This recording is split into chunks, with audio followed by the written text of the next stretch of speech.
नमस्कार दोस्तों, exams exclusive में आपका बहुत बहुत स्वागत है।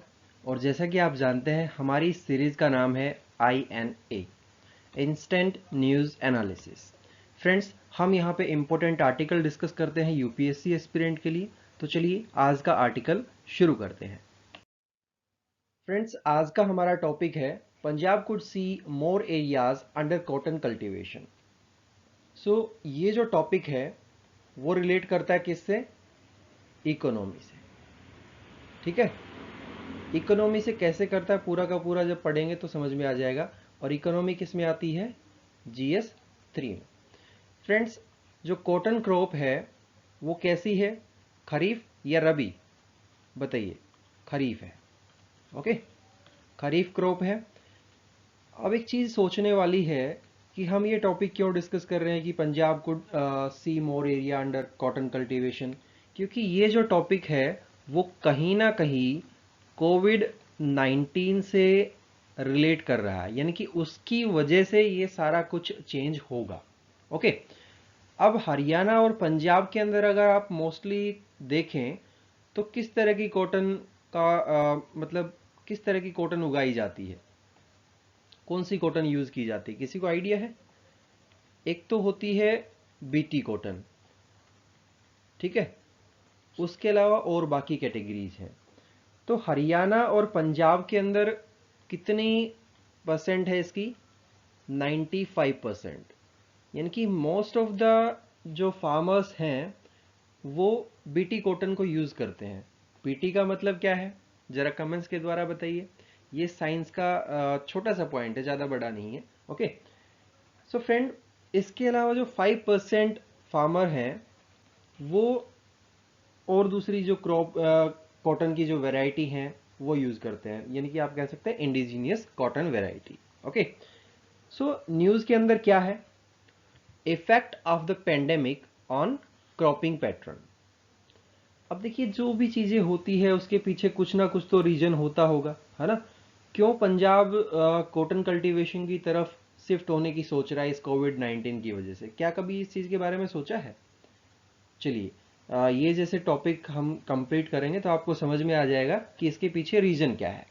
Friends, in the light of national lockdown in place, there has been a notable reverse migration of the agricultural labor from Punjab to Bihar and Punjab to Uttar Pradesh. Okay, mostly वहाँ पे जो labour काम करती थी वो बिहार और उत्तर प्रदेश की थी। और इस लॉकडाउन की वजह से या तो वो अपने घर चले गए हैं या फिर क्वारंटीन में है। यानी कि आपने देखा होगा आनंद विहार जो बस अड्डा है, वहाँ पे बहुत सारी भीड़ इकट्ठी हो गई थी, है ना? वो थोड़ा अलग टॉपिक हो जाता है। पहले यहाँ पे पंजाब के बारे में डिस्कशन कर लेते हैं और इसके रीजन भी मैं आपको बताऊंगा कि क्या कारण है। तो पहला तो कारण यही निकाल सकते हैं, है ना, कि रिडक्शन इन लेबर्स, है ना? क्योंकि देखिए, जब पैडी को हम उगाते हैं तो उसके लिए काफ़ी मात्रा में लेबर आपको चाहिए। तो पैडी से कॉटन की तरफ जा रहा है पंजाब। फ्रेंड्स, नेक्स्ट पॉइंट आता है, agricultural experts are expecting greater area under cotton cultivation in Punjab and Haryana. आपने धान की खेती बहुत ज़्यादा देखी होगी पंजाब के अंदर। हरियाणा में तो आप जो पंजाब से सटता हुआ क्षेत्र है उसमें पैडी की क्रॉप देख सकते हैं ना। वहाँ पे धान की खेती होती है in the following season. And initially estimate not that the Punjab can see around 3 lakh एकड़ of additional area under the cotton crop in the coming kharif season.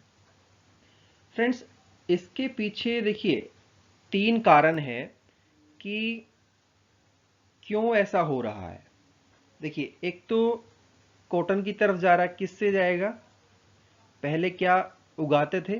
Paddy, ठीक है। पैडी से किसकी तरफ जा रहे हैं पंजाब के अंदर? कॉटन। कितना एरिया, और ये एक टारगेट भी रखा है पंजाब गवर्नमेंट ने कि हम इतना, मतलब इतना और देखना चाहते हैं कॉटन कल्टीवेशन, इतना और ज़्यादा। यानी कि अगर पहले 1 होता था तो अब हम और ज़्यादा इंक्रीज करेंगे, चाहे 4 करें चाहे 5 करें। ओके, सो वो जो डेटा है वो भी मैं आपको प्रोवाइड करूंगा। Friends, it is likely that there would be a shift from paddy cultivation and other crop towards the cotton cultivation. Mostly तो पंजाब के अंदर पैडी ही होती है ना, उसके अलावा और भी बहुत सारी क्रॉप है, तो उनकी तरफ से कॉटन की साइड जाना, कारण समझ में आ रहा है कि यहाँ पे लेबर कम चाहिए, है ना। और इसके पीछे क्या कारण है? पहला तो हो गया लेबर्स, ठीक है। दूसरा आप कह सकते हैं गवर्नमेंट की तरफ से क्रॉप डाइवर्सिफिकेशन, ठीक है। और इसके अलावा अगर आप गुआर उगाना चाहें, ठीक है, गुआर की फली कभी खाई होगी आपने, सो उसकी जो डिमांड है वो रिड्यूस हो गई है ना। तो गुआर उगा नहीं सकते, और गवर्नमेंट का भी रुझान कॉटन कल्टीवेशन की तरफ है, लेबर है नहीं, तो आप क्या करेंगे? कॉटन उगाएंगे, है ना। तो ये सारे रीजन है। चलिए डिटेल में डिस्कस करते हैं फ्रेंड्स। पहला तो आपके पास है lack of labours for paddy cultivation. जैसा कि आप जानते हैं paddy cultivation is labour intensive, है ना, सभी को पता होगा ये। Friends, the reverse migration of agricultural labour has lead to a drastic labour shortage in Punjab. Punjab से लोग बिहार में चले गए, यानी कि उनकी जो लेबर थी, और पंजाब से यूपी में चले गए जो उनकी लेबर थी। Okay, so labour from Bihar and Uttar Pradesh have an expertise in planting paddy, but with many of them back to their native place, so paddy cultivation will go down, है ना। ये इसका सबसे बड़ा रीजन हो गया, ठीक है। क्योंकि देखिए यहाँ के जो लोग हैं, यानी कि बिहार और यूपी के, उनको एक्सपर्टीज हासिल है इस के अंदर, किसके अंदर? पैडी शॉविंग के अंदर, okay, planting the paddy. Clear. Next point आता है governments push for crop diversification, है ना। फ्रेंड्स, अब एक क्रॉप डाइवर्सिफिकेशन का पॉइंट अगर हम डिस्कस करें, as a part of crop diversification attempts the government has been promoting cotton sowing. So क्या मिशन है? पिछली साल लगभग कितना एकड़ था?